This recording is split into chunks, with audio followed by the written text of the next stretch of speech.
Hi అండి, ఎలా ఉన్నారండి? బాగున్నారండి? ఈరోజు మన టుడే స్పెషల్ ఏంటో చూద్దామా. ఇది చూడండి, స్పెషల్గా చేసిన కుక్కర్లో చేసిన ఎగ్ బిర్యానీ. ఇది చూడండి, ఉల్లి చట్నీ. ఇప్పుడు ఎలానే మనము టేస్ట్ చూద్దాము ఎగ్ బిర్యానీ ఉల్లి చట్నీతో.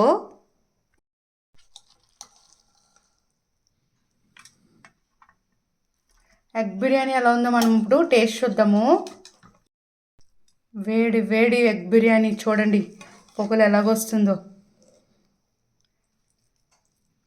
చూడండి. ఇప్పుడు ఎగ్ బిర్యానీ, వేడి వేడి ఎగ్ బిర్యానీ ఎలా ఉందో టేస్ట్ చూద్దాం.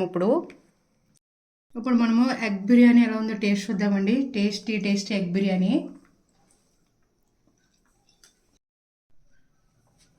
ఎగ్ బిర్యానీ అయితే ఆసమ్ అండి, ఆసమ్ సూపర్ ఉంది. ఈ తయారీ విధానం మన రాణి టాక్ ఛానల్లో పెడతాను చూడండి. అద్దరిపోయింది ఎగ్ బిర్యానీ, సూపర్ ఉంది. Bye, please subscribe.